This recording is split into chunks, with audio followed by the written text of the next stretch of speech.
We're going to call the meeting to order of the Laguna Grande Regional Joint Powers Agency on April 14th at 6 o'clock. Roll call. Board Member Garcia. Here. Board Member Raskoff. Present. Chair Pacheco. Present. Thank you. Public comment. Members of the public wishing to address this board on matters with the jurisdiction within this board, but not on this agenda, may do so during public comment period for up to 3 minutes.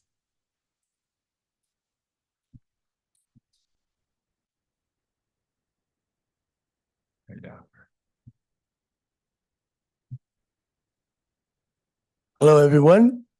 My name is Eugene Guzman. I came to Seaside when I was 4 years old. My mom brought me here from Morgan Hill, Gilroy area. I would like to make a suggestion. If we can have a homeless camp area at Laguna Grande over that little river spot where homeless people stay without permission anyway. And it's not a handout, it's a hand up, you know? It's like I think of Seaside as being progressive, and we set standards, and maybe Monterey will follow. Maybe. Like I would suggest like camp areas, because it's like Carnelli donates tents and the city takes them away, and it's just redundant. It's just like free tents, take them away. Free tents, take them away. It doesn't make sense. You know, designate camp areas, and certain people, it's like it's a waiting list. You just don't it's not a free for all. It's people that want to have dreams, goals, aspirations. They want to do something with their lives, not just, panhandle. I said that today at the Salvation Army. I'm like, if you can work with your hands, your feet are able, you should not be flying signs on the island. That's for people that are disabled, people that can't see, people that are really struggling, not for people that are willing and able to work. And I understand it's hard to make it in this area, but if you want to do something, we can help you, the community of Seaside. And it's like I said, it's across the river. I want to call it the Bridge of Hope Camp, because it's a bridge across. It's not the Laguna Grande area. It's that one river, that camp area that people camp out across the riverbank. Anything else there, young man? That's about it. And if there are any questions, because I have thought about rules and regulations, no visitors after sundown, unless they're the people that stay in the camp. There's nobody in your camp area unless you're there. And we're gonna ask you once, and then we're gonna tell you, and then it's not baseball. You only get 2 chances, then you gotta go. Thank you so very much. You're welcome, Dave. Any questions? Can't do that. Oh, okay. Okay. Anybody online there, sir?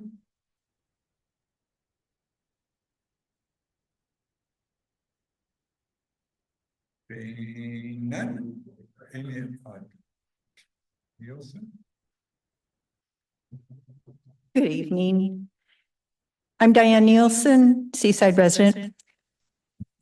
I continue to walk around Laguna Grande Park and see all the trash inside the water where the wildlife lives, and there are bottles, there is plastic, there are cans, there are wrappers. There's all kinds of things in there, especially along the areas where people hang out, and in the area behind In-N-Out Burger. Nothing seems to be being done inside the water.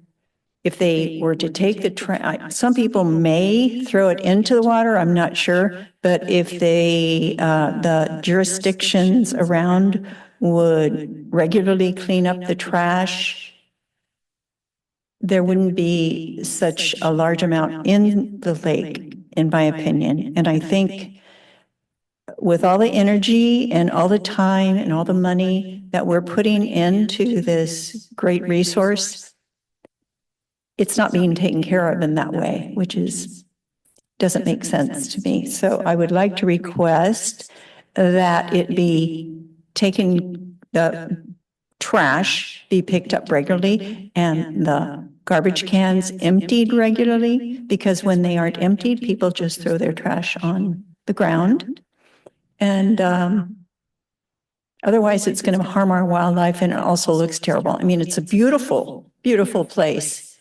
If you go up into the embassy suites and you look down from the elevator there, it's gorgeous. But when you get right down into it, you see all the trash that is there that is not being picked up. So I appreciate the time to let you know about this. Thank you. Anything else?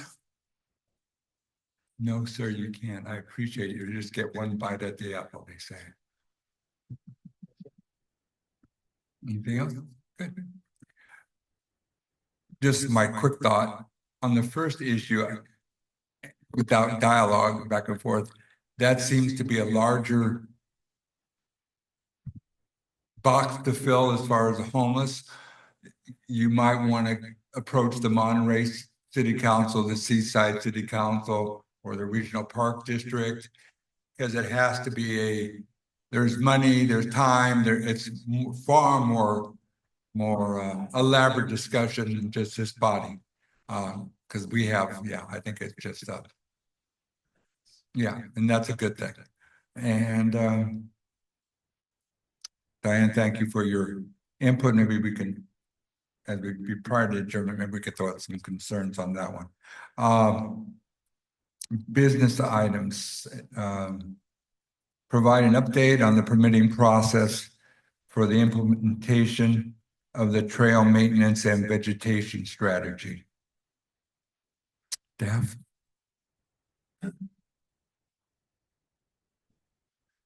Good evening, Board. Dan Mewis, Assistant City Manager, City of Seaside. And tonight we have a presentation from our consultant, Beth Matz with BFS Landscape Architects.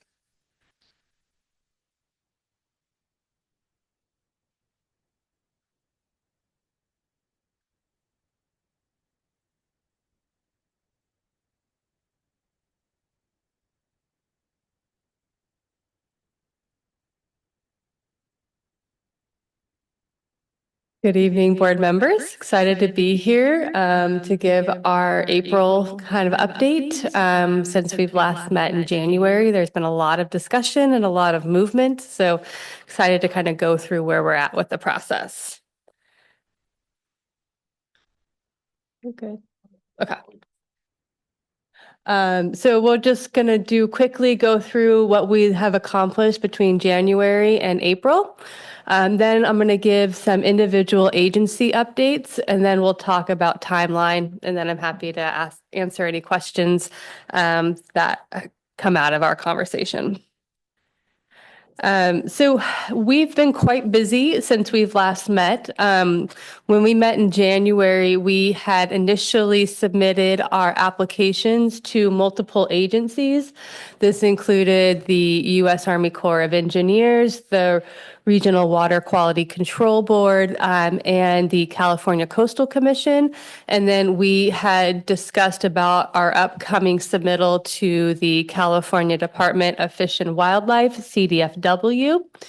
And so what you'll see is that in January, both the U.S. Army Corps of Engineers and the Regional Water Quality Control Board, they came back and asked for some additional information based on our initial applications, which we were able to turn around and to provide to them so they could continue their review.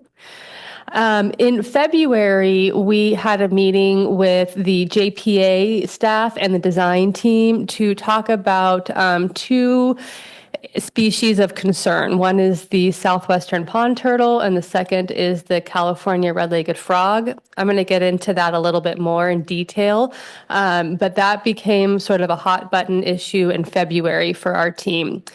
In February, the Regional Water Quality Control Board notified us that they had determined that our project would be permitted under the state regional greening Act, or the state restoration, which was a big benefit to our project. Our project was going to be considered a restoration project, not a capital improvement project. So we were going to be given a little bit more leeway in terms of our fees and the approach, because they realized it was to the environmental benefit. In February, our CDFW permit was formally submitted. This was a stream bed alteration permit.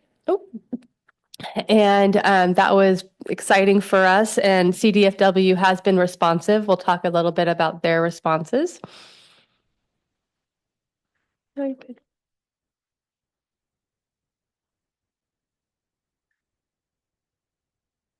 Back up a little bit. Sorry about Oh, yeah. No, you're good. I'm going to back up one. Oh, there we go. Okay. Yes. And then in February, we also received comments from the California Coastal Commission for our consolidated or coastal development permit, which we were able to respond to. And then at the end of February, we met with Caltrans as well as with JPA staff, as well as the U.S. Fish and Wildlife, to talk about the California red-legged frog and the southwestern pond turtle. As a result of those conversations in March, we did receive comments from both Caltrans and U.S. Fish and Wildlife. In later March, we were able to formally resubmit all of our information to the California Coastal Commission. We were also given our letter from the California Department of Fish and Wildlife that our application had been received, but there was additional information needed. And then in late March, we had another meeting with the JPA and with the design staff to talk about the CDFW comments, as well as the ongoing coordination with the permitting agencies for the California red-legged frog and the southwestern pond turtle. In April, we had a meeting in the beginning to talk about our permit applications, as well as now the inclusion of a programmatic biological opinion for Caltrans. And then in April 10th, we resubmitted our nationwide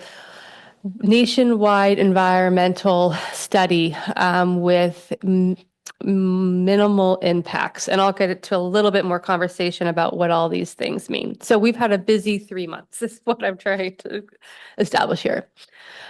So for the California Coastal Commission, so like I talked about, we were able to resubmit our comments to their responses in March of 2024.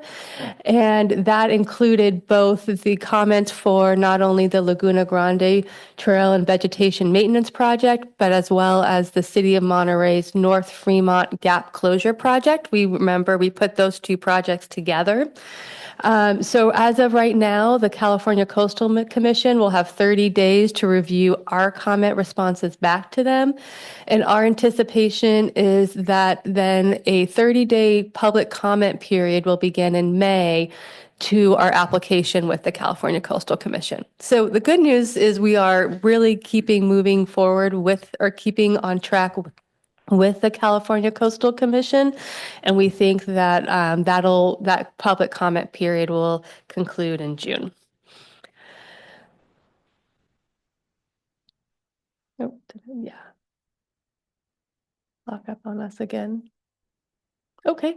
No, you're good. So with the California Department of Fish and Wildlife, like I said, we received our comments their comments back to us on our initial application in March. Their comments were fairly minor. They just had some clarifying comments about different strategies on how we were going to be building things like the seasonal footbridges. They wanted more explanation about the lighting in the park. So we were able to really turn around and address those comments pretty quickly. And so what we'll be doing is, actually as of yesterday or today, we are going to be responding back to CDFW this week with all of our comments to their questions. And hopefully they'll start their process in reviewing our application now. The Regional Water Quality Control Board, we're waiting final approval of our application, and we're assuming that our application for them will be approved by the end of April. So that's a really good news for that agency. Let me back up one. Okay, so let's get into a little bit more about the U.S. Army Corps of Engineers, the U.S. Fish and Wildlife, and then how Caltrans and how all these agencies are connected together. During the process of when City of Seaside applied for their grant funding for their improvements within Laguna Grande, that was federal money that was going to be allocated to Laguna Grande. And so as a result of having that federal funding, that then triggered the start of it's a National Environmental Study Minimal Impact, which is a NESME. And that NESME pretty much brings on board the same agencies that we've already been working with, U.S. Army Corps of Engineers, U.S. Fish and Wildlife. They're doing sort of now another sort of study. And once the NESME came into, that NESME started, what happened was there was a question about the southwestern pond turtle. Southwestern pond turtle, as of today, is not a federally listed species. But these agencies brought up their concern that the southwestern pond turtle, as of the summer, is expected to be added to the list. And they wanted to give us an opportunity to think strategically about whether or not we wanted to start dealing with the ramifications of what would happen if a southwestern pond turtle was found during construction, which could be a huge detriment to the project and to the timeline of the project. And so they allowed us to consider how can we put together the mitigation measures and the measures of protection for the southwestern pond turtle before the permits were issued versus waiting till after. And in discussions about the southwestern pond turtle, the red-legged frog also came up into conversation. When we initially did our CEQA studies, we listed the CEQA studies kind of listed the red-legged frog as maybe being a minimally impacted species. We didn't have much of a documented presence of the California red-legged frog on the site. But during our conversations with Caltrans, as well as U.S. Fish and Wildlife and the U.S. Army Corps of Engineers and the JPA staff, what was determined is we should just do our due diligence and get both species studied and addressed now, get the permits that if we needed sort of an ITP, a incidental take permit, or we needed to implement any sort of specialized construction measures, all of that was dealt with in the permitting process, and we weren't being put into a reactionary situation once we got into construction. So because of the concerns about the red-legged frog and the southwestern pond turtle, the U.S. Army Corps of Engineers, they administratively withdrew the application that we made in December because they wanted us to sort of have a strategic approach moving forward.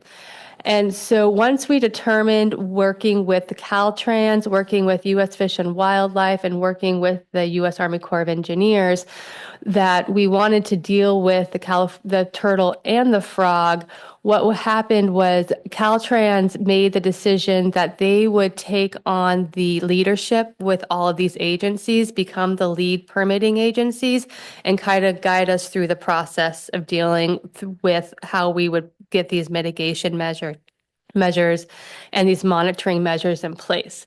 The good news is that Caltrans determined that our project would be eligible for what they call a programmatic biological opinion.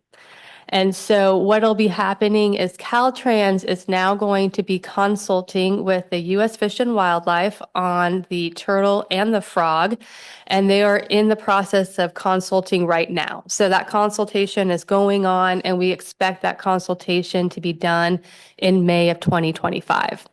Once Caltrans finishes their consultation, they will then provide that information to the U.S. Fish and Wildlife.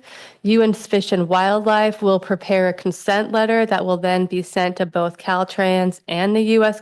Army Corps of Engineers. Once the U.S. Army Corps of Engineers receives that letter from the U.S. Fish and Wildlife, our process and our application with the U.S. Army Corps of Engineers will begin, and Caltrans will also continue their process. So I know this is a lot of lingo and a lot of technical information, but to just sum it up briefly is that where typically a lot of these agencies work in vacuums and one agency is doing one thing and another agency is doing something and they're not talking, we have actually had the benefit of all these agencies coming together and saying, hey, we see a potential problem here. Let's help you solve it so we can keep this project streamlined and moving forward. And that has been really to the benefit of our project and to the benefit of the grant funding where Seaside is waiting to be spending, and then also for us getting our permits. So while it kind of slowed us down for a couple of months there, now that we have a good path forward, we're doing what's right for both the environment and then also for our funding entities. So just to kind of talk a little bit about schedule, so kind of rebriefing what we went through just a few slides ago. We are expecting that the 30-day public response period for our California Coastal Commission will begin in May, and then that'll be wrapped up in June. Once those comments are received, California Coastal Commission will then pretty much put us on their agenda for our project approval, pending any sort of comments they hear back from the public. So we're on the right track there. The U.S. Army Corps of Engineers, that permit is on hold until the consultation is completed for the southwestern pond turtle and the California red-legged frog. We expect that consultation to be completed in May. And once that consultation is completed and the letter from U.S. Fish and Wildlife is sent to the U.S. Army Corps of Engineers, that'll restart our process in getting their approvals. And then Regional Water Quality Control Board, we're expecting their approval within the next month. And then last but not least, our Caltrans, which is the NESME, which is part of the Seaside's funding source. They're kind of coming along for the ride that once our consultation is completed with the U.S. Fish and Wildlife, they'll continue to do what they need to do to give Dan and the city of Seaside their approvals so they can start their grant funding work with the trails improvements that we've talked about. So overall, we're still hoping to have most of our permits in place by the middle of June to the end of July. Everybody's been working hard. All these agencies have been working hard for us, and I'm happy to address any questions or concerns that you folks might have. You have any questions? Sure. Thanks very much, Beth. Most of my questions had to do with, I guess, modified timelines. which Sure. was sort of just addressed. But I'm wondering if you could refresh my memory at the very least about how these various pauses and resubmittals and sort of what all the things that have happened over the last 3 months, how have those pushed out some of the original timelines? I didn't have a chance to go back and review the last Sure. presentation to see that. So the biggest one for us is the U.S. Army Corps of Engineer timeline. We were hoping that we would have our U.S. Army Corps of Engineers permit by the end of May. And that permit has now been sort of put off for another 2 to 3 months because of the consultation that we're doing on the red-legged frog and the southwestern pond turtle. So I know it's painful that we're kind of losing a few months here, but it would have been a lot more painful and costly had we had to stop in the middle of construction due to the occurrence of a turtle or a frog. And we would have had to pause everything and go into some pretty lengthy reviews with these agencies. So, yeah. So in the best case scenario, we're looking at sort of a July. Correct. That's the best case scenario. And the agencies have been really vocal about trying to get this done for us. So very, very collaborative. Yeah. And if I may ask a follow-up, in terms of the push out of these timelines, does this start impacting our timelines for staying away from nesting birds, et cetera, in some of these areas? Do we start running into an inevitable conflict there? Good question. I think part of the nesting bird question really has to do with the implementation of phase one. And I know we've talked in the past about exactly what phase one improvements look like in terms of vegetation management.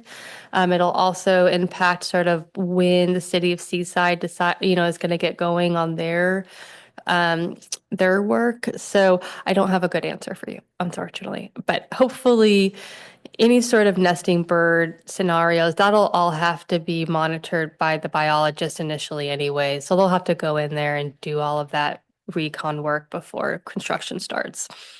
Yeah. Thank you. Thank you, Beth, for the update. Yeah, good amount of information. So thank you for breaking it down and tracking all that. I had a couple of questions, but one of them was just answered and it had to do with the general timeline. My second question is relating to Caltrans. And for me, it's still a little fuzzy why the involvement. Yeah. I understand it has to do with Seaside. Yeah. But where does Caltrans really apply in terms of the jurisdiction? Do you want to I can try to explain it. I mean, it's still, I can try. Yeah, okay. So this was really all like news to me as I was going through the process. So take you all back, we applied through the California State Parks for the Recreational Trails Grant. So when we got that grant, unbeknownst to me, thinking that we're dealing with the state, Caltrans is the overarching organization that deals with the biological studies. So because it's through federal highways and transportation is where some of those funds are coming from. So when I was told that I have to now consult with Caltrans through the state, so a lot of my meetings, I'm with Caltrans and my state representative. So that's kind of how they got caught in the middle of this, really. So it's really an unintended consequence, really, when you think about it, because we applied for a grant thinking that it was, we're going to have the grant funds, there's going to be some stipulations that we got to go through. But now we kind of opened up this bigger picture with the federal government as we start to address a lot of these issues. So Caltrans, as Beth stated, they've been key at working with a lot of these organizations that we were already going to work with. So instead of doing it twice, they've kind of taken the leadership role. But what that has done, that has opened up that bigger picture where we have to work under the federal guidelines instead of working through the state guidelines. If we were to, let's say if the city, we probably would have been in a little different situation if we had the funding upfront and we didn't get federal monies for it. However, there would have still been some pieces with the permitting process that the frog and the turtle would have come up with at some point as we were going through California Fish and Wildlife. So they really did save us some time because, as Beth stated, if we would have gone into construction and we found the turtle, we found the frog, we would have had to completely stop everything, and we probably would have lost our funding, is what the state representative told me. Because that once we're issued the contract, we have a certain timeline that we have to start expending funds. So if we got in the contract, we start some work, and then the turtle's found, they said it was going to be a minimum of a year process, and then we wouldn't be able to spend any money during that time, and then they would pull it back from us. I know it's kind of convoluted, but I'm still trying to figure out all these little bits and pieces that do come and involved with it, but it is because it is federal funds. So they have taken the lead with it. And thank you for that. I guess as a follow-up, so we're not really talking about Caltrans being involved because there's a specific right of way that it's another system. Another component of what Caltrans operates. And that was the piece too, because that was what threw me off, because it was more of, we're not doing anything to our roadways. Right. It's a trail off to the side. At first I thought it was because Highway 218 runs right through there and that was Caltrans. But that has nothing to do with it. It's just, they're just the funding, part of the funding mechanism, federal, state highways. Now, is there an advantage or an opportunity that you see here with their involvement, given that we're also talking about the GAP project? Absolutely. So what's really going to happen now is if the city of Monterey or if the Park District were to ever apply for funding for this project and Caltrans was involved, we're already going to have the permits. So we're going through all the legwork now. So however we want to move forward within any project within that park, we're going to have the mitigation plan for the animals that are in there. We're going to have all the permits. So we're really setting ourselves up for success for the future. It's taking a little bit more time now, but we should be prepared. Yeah. Well, that's great. Thank you so much for clarifying that. And I really do appreciate the level of detail. I mean, to me, it's just looking at the whole list of items that were presented. That looks like a lot of work and a lot of tracking and a lot of trying to figure out who's involved, right? Like you're all describing. So I really appreciate the effort there and in trying to define all that, still trying to move it forward as quick as we can with a high level of quality. And I will say too, that all the agencies, they're really excited for this project and they want it to move forward. And I think Beth has stated too, is they're really making sure that we are kind of at the top of the list. A lot of the emails I have saying that we're going to be given priority where maybe some of the jurisdictions may not have that priority that we have because we've been so open and honest and working with them very diligently. And I think that that's really gone a long way just through the collaboration between BFS, the City of Seaside, City of Monterey, and the Park District. I appreciate all the hard work and the diligence to detail, and this is probably more out of frustration, not what you're doing, just all the layers of government. So what we're saying in my simple, the reports may come back by middle of July, and that some of the delay relates to the turtles and the frogs. And if it's approved at the wrong time or the wrong time, let's say, because of the birth season or whatever it be, that could delay it another 6 months because we have to wait for the safety of the critters. Something about their nesting season. I guess that's a good word. I would say yes and no. Just because it's nesting season, that just means we can't get in there and physically do a lot of disruption. But there's a lot of other things that we will still be able to do during that time. So it's not like work will not happen. I think we're going to be able to work with the teams to figure out what we can actually do during those times, as long as we are staying probably without going into the actual marshland, right? So there's definitely work that can be done within the nesting season, just not the heavy machinery and equipment turning all that information Would or all that that stuff. include, speaking selfishly, the walkways at Laguna Grande Park, or would that have to be on hold? That would potentially have to be on hold. However, we still have to go to design. There's still some other pieces that we have to do that we haven't been able to get to yet because we're still waiting for Caltrans to approve this before the state will even sign us the contract. So They haven't even issued the city our contract yet until Caltrans approves everything. Once we get the contract, then we can start going through design and getting all those little pieces to get ready for construction. So I think we'll be able to kind of tailor that timeline to stay out of nesting season to make sure that we are ready to go when we actually can start turning dirt. Is there anything that we can do that goes design and finishing off and waiting for the paperwork to be signed off to expedite, I guess, success or a movement, that physical movement on the project, the overall project?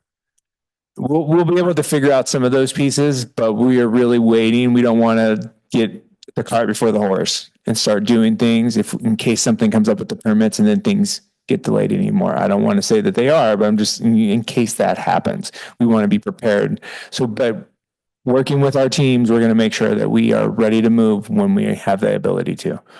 And I'm hoping the board would agree. If we have meeting July 14th and the paperwork, for whatever reason, I know you guys are doing your job, is not already, can we assume that we'll meet in August to help with the overall process, I guess? Is that doable? What I'm saying, let's say, I think you said June or July. So let's assume that something happens. I don't know. I won't go with my sarcasm. Something happens and it's not ready, but by July 14th. So rather than waiting till October 14th or 12th, can we meet in August to do what we have to do to help with the process? I guess is my question, I guess. Yes, the board can schedule a special meeting whenever you so choose, and we can present any information and come up with a plan and go about that route. So my hope would be on your radars, if this stuff is not done by July 14th for reasons that we can't control, that we have a meeting in August or September to do what we can to ensure the quickest movement as it impacts Monterey, as it impacts Seaside, and impacts the regional park district. Just put it on your radar. No, what we'll do is we can, give the board an update as we get closer to that July date. And if it looks like we're not going to have the information that's requested, then maybe we can just move the July date meeting and just push it back a month. Yeah, we just want to do our best to minimize the hurdles. I guess we'll open it up to the public and then we'll come back. Seeing.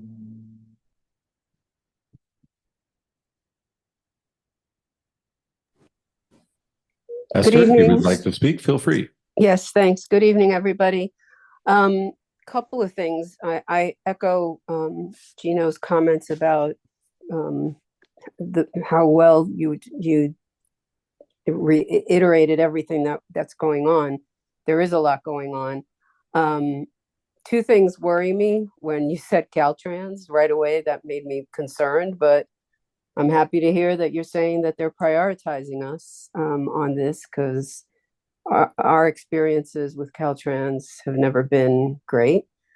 I'm not quite sure if you guys could go into some detail about what happens if they find the turtle and the frog, or the frog, because I would think that the turtle and the frog will be really happy if we get this project done and make their habitat a little nicer than it's been.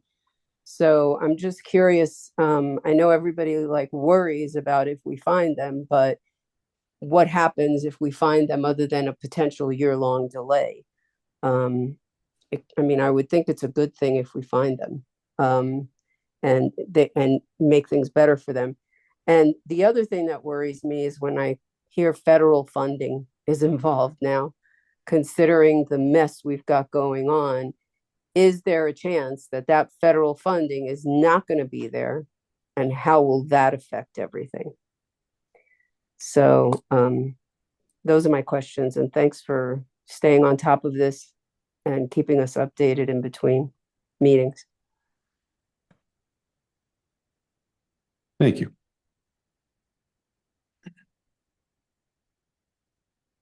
Ask if there's anyone from the web world, whatever. Are we able to address those questions, please? Thank you. Yeah. And then we'll come back to you. So to address Esther's question about if the frog or the turtle is found, what's going to be in place are all the measures to deal with it. If the frog or the turtle is found, one of the things is all of the setup by the construction crews before they even start construction are going to be set up to protect the turtle and the frog. So there's going to be protection measures that the contractor is going to be responsible for. So that is already that education process, the protection, fencing and different whatever the requirements are, that's all going to be a part of the contractor's contract. So it's actually going to be, if they find it, they'll notify the biologist and, they'll notify it, but we're not going to have to shut down because they're already going to have the expectation that if they find it, they know what to do. And then I believe as part of that also, if something tragic were to happen, there's also what we call the incidental take permit. That's a part of this. So if, something got ran over or or for any reasons killed, there's a process in place to deal with that. So to that point, this is really going to be helpful for not slowing us down because everybody's going to have those measures in place. So it's actually to our benefit. So, yeah.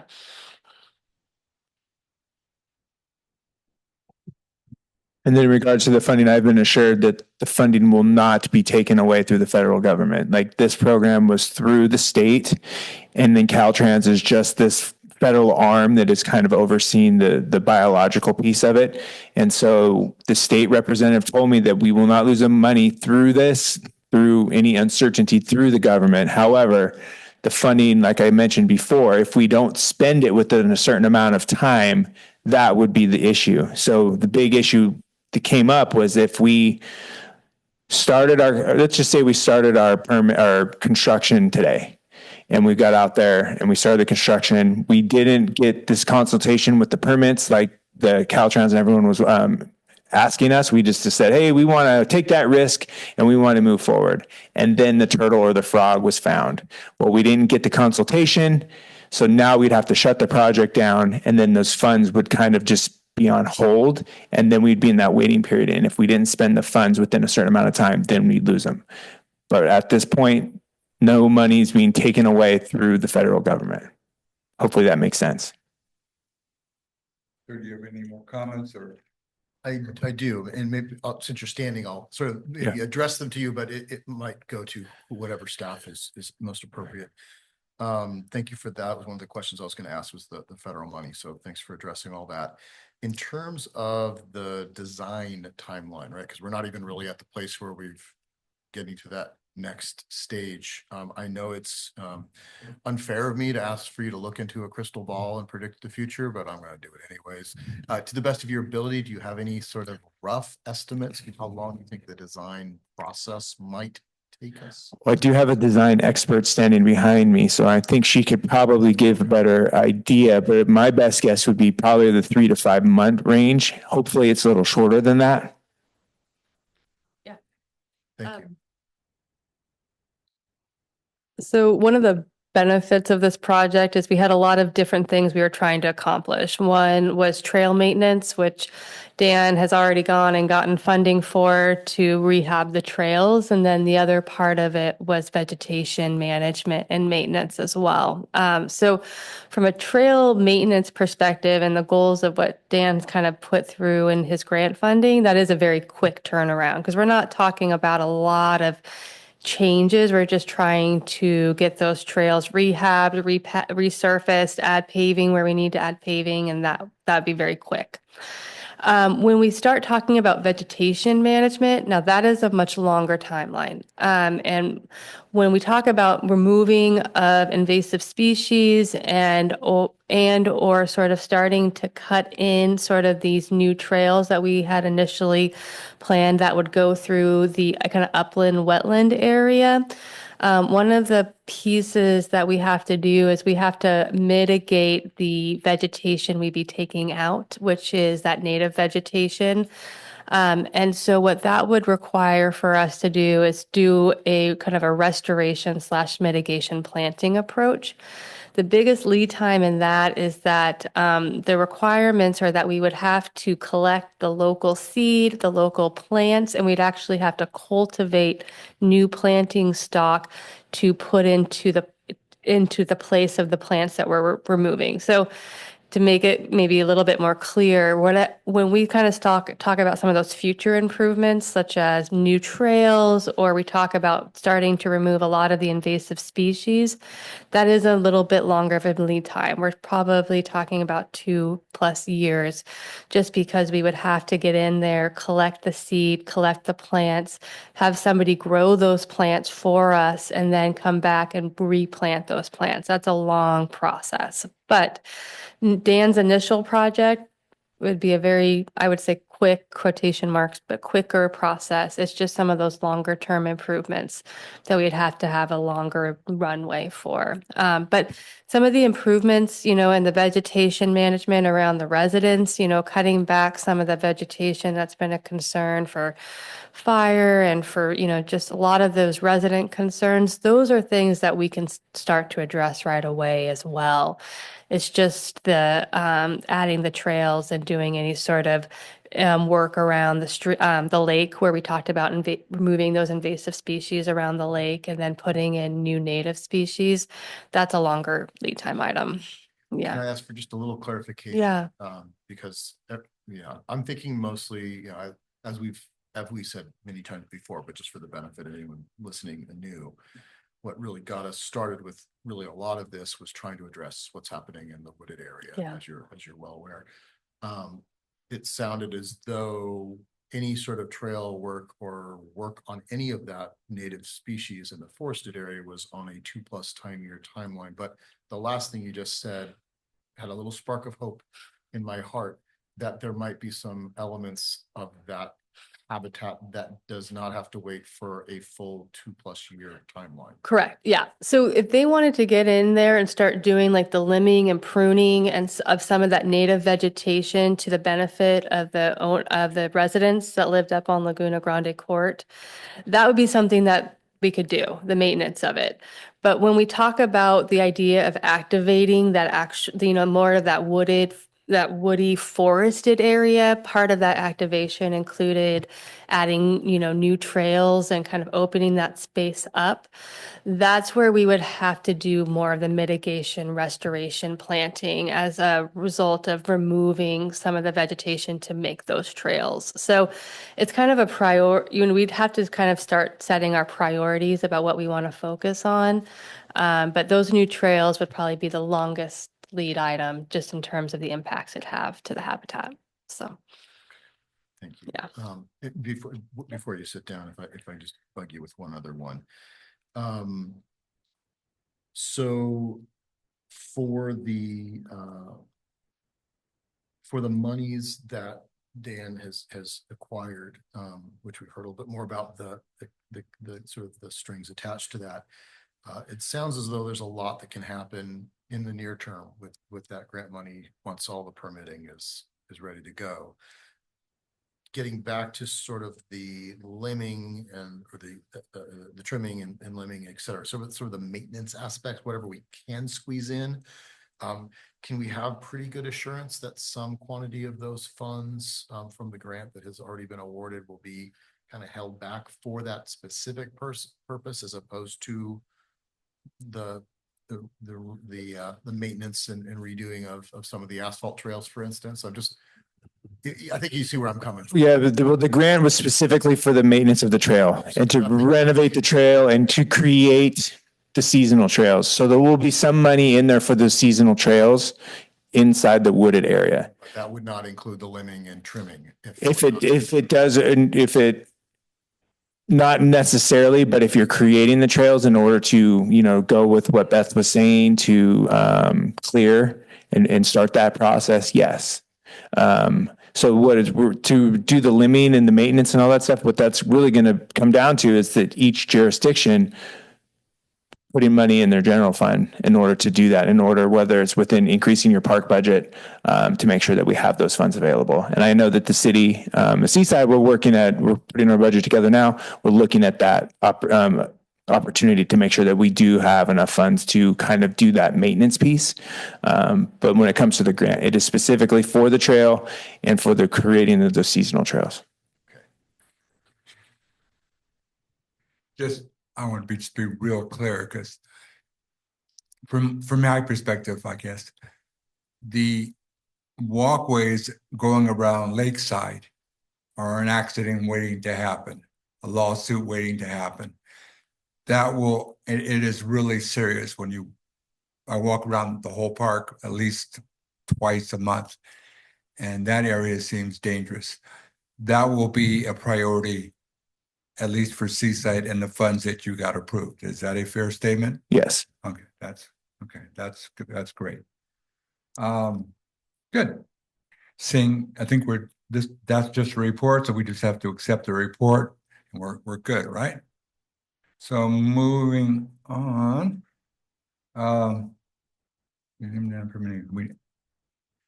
Just prior to adjournment, just there should be in the future, there'll be an area here where we can get things on the agenda or have comment, but just two things that I've overheard in the past. Well, one tonight, or actually second time tonight, and one that we've talked about in the past. Could we look at bringing something back regarding the 50th anniversary, be a huge cleanup day, educational and learning opportunities for kids, a party, tie in the nonprofit groups, be it Sustainable Seaside, Monterey, Carmel, Sustainable Gary Oaks, and some kind of collaborative effort to celebrate the 50th, even if it's tied in, and I'm just picking on Seaside's event, even if it ties in financially beneficial to Earth Day, or ties into something where it's not as financially impactful. Can we look at that? And by July, or August, whatever it be, just beginning a thought process, if that's an agenda item that I've overheard in the past, that was a consideration. And I don't know if we can do this on the second item. That might be a thought, because as we're looking at the Monterey Peninsula Regional Park District's future as far as getting this done, it's great. But I concur with a resident and past residents. When you walk around the lake, in the water, there's a lot of debris. Is there anything that we can bring back as far as working with a canoe group, paddle boat group, anybody that would help us ensure that the lake's good as clean as we can? Because there is, I know you live in that or associated with that area. I would see if there's anything that we can do or not, but at least investigate the possibility of working with a nonprofit or something where it wouldn't cost us mega dollars to help with the lake cleanliness as far as the debris, and especially by the bridges area, I think is a pretty significant area. So that's just another thought. Do you have any other thoughts? Can I jump in since you bring that up or around the bridge? I'll just share really quick some experience, and I'll of course speak specifically to Monterey and our staff, because that's the interaction that I have. For us, I think it works well when folks who are walking through and are experiencing the park and observe trash or items that don't belong or graffiti, that kind of thing, that they report it to us either through our website or staff who sometimes is in the park. And specifically, I want to point out, about a couple months ago, there was a report by one of our residents that there was a couch that had been tossed right by the bridge, the pedestrian bridge. So, not wanting to put that burden on our residents, right? Our community here, in terms of figuring out whose right of way it is, right? I think our staff, and I don't know if Karen, you might want to speak to this a little bit more. Our staff came out and pulled that couch out of the water and out of the bridge, right? Like a day after the report was made, or maybe even that same day. So, but all that to say that it is really helpful when residents do report it, because I also go through that park at least, well, I shouldn't say the whole park, but parts of it twice a day, because there's a bus stop. That's where I pick up my kids, and I do have youngsters and they love in and out. So I go through there and see the areas that have been pointed out as areas where a lot of trash accumulates. And when I've seen it, there have been times when there is trash, but there are also times when it's pristine. So I think it's just a matter of like, when you are observing it, if there is a significant amount of trash, just report it, because that's helpful to us. So just wanted to share that. You have any thoughts there, young man? Okay. I don't think there's anything else, and no, I think that'll be it. Yeah. So why don't we adjourn the meeting or does somebody staff have any reports to end this? I guess that's a fair. Thank you. You did a hell of a job. It's 6:55. Why don't we adjourn the meeting? Thank you.